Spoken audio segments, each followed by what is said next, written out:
আমি খঙাল হৈছোঁ নেকি? আমাৰ মাজত আনৰ প্ৰতি সহিষ্ণুতা কমি গৈছে নেকি? আমি এজনে আনজনক সহ্য কৰিব নোৱাৰা হৈছোঁ নেকি? আপুনি ভাবিব পাৰে এনে অনুভৱ কিয় হ'ল? কিয় কৰিছোঁ এনেবোৰ প্ৰশ্ন? এই প্ৰশ্নবোৰৰ কিবা যুক্তি আছে জানো? তেন্তে শুনক, আজিকালি আমি পুৱাৰ পৰা গধূলিলৈকে অনবৰতে হত্যা হিংসাৰ বাতৰি শুনি থাকোঁ। দৈনিক বাতৰি কাকতৰ প্ৰথম পৃষ্ঠাত কেইটামান হত্যা, হিংসা আৰু ধৰ্ষণৰ বাতৰি নাথাকিলেহে আচৰিত যেন লাগে। এনেকুৱা অনুভৱ হ'বলৈ ধৰিছে যেন এইবোৰ সাধাৰণ ঘটনা। কিন্তু এয়া সাধাৰণ ঘটনা হয় জানো? এজন মানুহে আন এজনক হত্যা কৰাটো কেনেকৈ সাধাৰণ ঘটনা হ'ব পাৰে?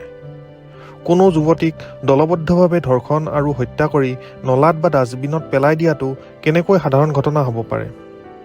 কিন্তু আচৰিত হ'লেও এয়াই সত্য যে যি ঘটনা দৈনিক ঘটি থাকে সেয়া সাধাৰণ ঘটনাই। ঠিক আছে, বাতৰি কাকত আৰু নিউজ চেনেলত প্ৰকাশ পোৱা হত্যা, হিংসা আৰু ধৰ্ষণৰ বাতৰিৰ কথা যেনিবা বাদেই দিলোঁ। এবাৰ নিজৰ চৌপাশে চকু ফুৰাওকচোন। বজাৰলৈ গ'লেই দোকান, পোহাৰ, ৰাস্তা ঘাট সকলোতে অলেখ সৰু সুৰা হাই কাজিয়া দেখিবলৈ পাব। এনেবোৰ হাই কাজিয়া পেচাল দেখাত সৰু কাজিয়া যেন লাগিলেও কোনো কোনো ক্ষেত্ৰত এনে সৰু কাজিয়াৰ শেষ পৰিণতিয়েই হত্যালৈ পায়গৈ। তেতিয়া জানো এনেবোৰ কাজিয়াক সৰু কাজিয়া বুলিব পাৰি? আমি মানি ল'ব নোখুজিলেও এয়াই সত্য যে আমাৰ মাজত দয়া, ক্ষমা, সহমৰ্মিতা, সহিষ্ণুতা ইত্যাদি গুণবোৰ লাহে লাহে কমি আহিছে। আন অৰ্থত ক'বলৈ গ'লে আমি খঙাল হৈ গৈ আছোঁ। কিন্তু এয়া কিয় হৈছে? ইয়াৰ কাৰণ বহুতো। ছ'চিয়েল মিডিয়া আৰু অনলাইন প্লেটফৰ্মবোৰে মানুহক মতামত প্ৰকাশ কৰাৰ লগতে বিতৰ্কত লিপ্ত হোৱাৰ এখন মঞ্চৰ সৃষ্টি কৰি দিছে। দুৰ্ভাগ্যজনক কথা এয়াই যে মুখামুখি বাৰ্তালাপত আনৰ প্ৰতি সহানুভূতি আৰু বুজাবুজিৰ সৃষ্টি কৰিব পৰা যি ক্ষমতা সেয়া অনলাইন আলোচনাত মুঠেও নাই। এই নামহীনতা আৰু দূৰত্বই অধিক আক্ৰমণাত্মক আৰু সংঘাতপূৰ্ণ আচৰণৰ সৃষ্টি কৰিব পাৰে, যিয়ে খং বৃদ্ধিত অৰিহণা যোগায়। অনলাইন প্লেটফৰ্মত জন্ম হোৱা খং মানুহে নিজৰ অজানিতে লগত কঢ়িয়াই লৈ ফুৰে আৰু যিকোনো মাধ্যমেৰে ই প্ৰকাশিত হয়। অনলাইন পৃথিৱীখনত জন্ম হোৱা খং মানুহে যিকোনো ঠাইতে যিকোনো মানুহৰ লগতে জাহিৰ কৰিব পাৰে। বজাৰ সমাৰ, ৰাস্তা ঘাট সকলোতে দিনে নিশাই দেখা পাই থকা খঙৰ গুৰু অংশৰ উৎপত্তিস্থল অনলাইন পৃথিৱীখনেই। মানুহৰ জীৱনত বিভিন্ন ধৰণৰ ব্যক্তিগত প্ৰত্যাহ্বানৰ সন্মুখীন হয়, যেনে কৰ্মৰ লগত জড়িত মানসিক চাপ, সম্পৰ্কত জটিলতা, স্বাস্থ্যজনিত সমস্যা আৰু আৱেগিক চাপ। এই ব্যক্তিগত চাপৰ কাৰকবোৰ সময়ৰ লগে লগে জমা হৈ ব্যক্তিক খঙাল কৰি তুলিব পাৰে। ছ'চিয়েল মিডিয়াই এনেধৰণৰ চাপবোৰত অৰিহণা যোগাইছে। জীৱনৰ সংগ্ৰাম আগতেও আছিল, আজিও আছে। কিন্তু আমি কিমান সুখী সেয়া নিৰূপণ কৰিবলৈ আনৰ লগত নিজকে তুলনা কৰি চোৱাৰ এখন প্লেটফৰ্ম হৈ পৰিছে ছ'চিয়েল মিডিয়া। কিন্তু ছ'চিয়েল মিডিয়াত সকলোৱে নিজৰ সুখী ছবিবোৰহে প্ৰদৰ্শন কৰে। এনে হোৱাৰ ফলত আমি নিজৰ জীৱনটো কোনোবা নহয় কোনোবাতকৈ অভাৱী আৰু নিম্নমানৰ যেন অনুভৱ কৰোঁ আৰু সেয়েহে বাস্তৱত আমাৰ জীৱনত সুখী হোৱাৰ হাজাৰটা কাৰণ থাকিলেও আমি সদায়ে দুখী হৈয়েই থাকোঁ।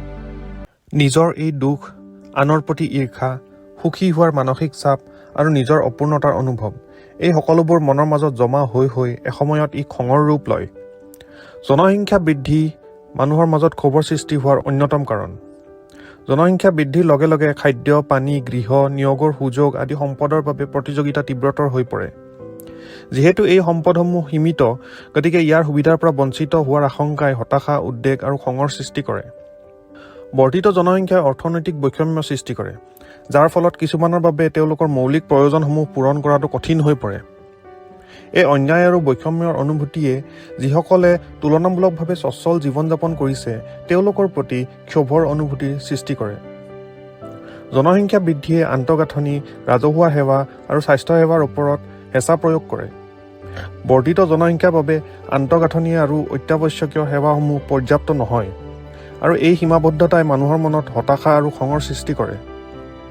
জনসংখ্যা বৃদ্ধিৰ লগে লগে বিভিন্ন সাংস্কৃতিক বা ধৰ্মীয় গোটবোৰে কাষ চাপি আহিবলৈ বাধ্য হয় আৰু তেনে গোটবোৰৰ মাজত অধিক ঘনিষ্ঠভাৱে যোগাযোগ চলে। এই পাৰস্পৰিক ক্ৰিয়াৰ ফলত কেতিয়াবা ভয়, পক্ষপাতিত্ব বা নিজৰ পৰিচয় বা মূল্যবোধৰ প্ৰতি ভাবুকিৰ অনুভৱে সংঘৰ্ষ, ভুল বুজাবুজি বা সংঘাতৰ সৃষ্টি কৰিব পাৰে। ৰাজনৈতিক মেৰুকৰণ বা ইংৰাজীত পলিটিকেল পলাৰাইজেশ্যন মানুহৰ খং বৃদ্ধিৰ এক অন্যতম কাৰণ। বিশ্বৰ বহু উন্নত সমাজে শেহতীয়াকৈ ৰাজনৈতিক মেৰুকৰণৰ অভিজ্ঞতা লাভ কৰিছে। যেতিয়া মানুহে কোনো বিশেষ ৰাজনৈতিক মতাদৰ্শ বা দলৰ ওপৰত দৃঢ়ভাৱে বিশ্বাস কৰে আৰু আৱেগিকভাৱে জড়িত হৈ পৰে, তেতিয়া বিপৰীত মতামত থকাসকলৰ প্ৰতি ক্ৰোধ আৰু শত্ৰুতা বৃদ্ধি পাব পাৰে। যোৱা কেইবছৰমানত আমাৰ মাজতো ইয়াৰ প্ৰভাৱ বাৰুকৈয়ে দেখিবলৈ পোৱা গৈছে। এখন গণতান্ত্ৰিক দেশত ভোটাৰ হিচাপে সকলোৱে নিজা নিজা ৰাজনৈতিক মতামত থাকিব আৰু সকলোৱে পৰস্পৰৰ মতামতক শ্ৰদ্ধা কৰিবই লাগিব। নিজা নিজা মতাদৰ্শৰ ওপৰত ভিত্তি কৰি সকলোৱে ভোটদান কৰিব আৰু সংখ্যাগৰিষ্ঠ ভোট লাভ কৰা দলটোৱে চৰকাৰ গঠন কৰিব। কিন্তু ৰাজনৈতিক মতামত বেলেগ হোৱা স্বত্তেও আমি সাধাৰণ নাগৰিকসকলে একেলগে পৰস্পৰৰ সহায় সহযোগত সামাজিকভাৱে বসবাস কৰিম। ওপৰে চালে এইখিনি কথা খুবেই স্বাভাৱিক আৰু স্বচ্ছ যেন লাগে, যেন ইয়াত একো কেৰণ নাই।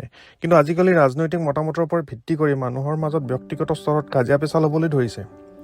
বিজেপি আৰু কংগ্ৰেছৰ সমৰ্থকসকলৰ মাজত বিভিন্ন সময়ত বিভিন্ন ঠাইত কটু কথা, নিন্দা, হতাহতি পৰ্যন্ত হোৱাৰ নজিৰ আছে। আচৰিত যেন লাগিলেও এয়া সঁচা যে ৰাজনৈতিক মেৰুকৰণ সমাজত খং সৃষ্টিৰ অন্যতম কাৰণ। আৰ্থ-সামাজিক কাৰণ হ'ল মানুহৰ খং বৃদ্ধিৰ আন এটা কাৰণ।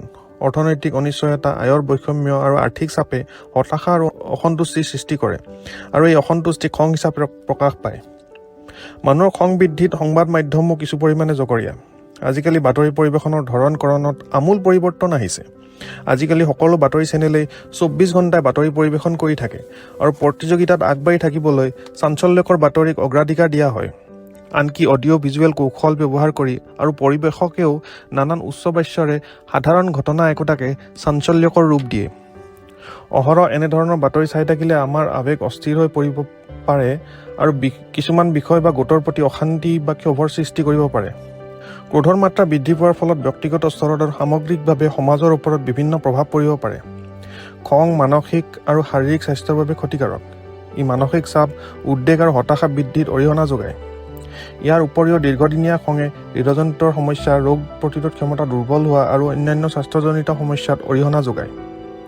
অনিয়ন্ত্ৰিত খঙে পৰিয়াল, বন্ধু-বান্ধৱ আৰু সহকৰ্মীৰ সৈতে সম্পৰ্কত ব্যৱধান আনি দিব পাৰে।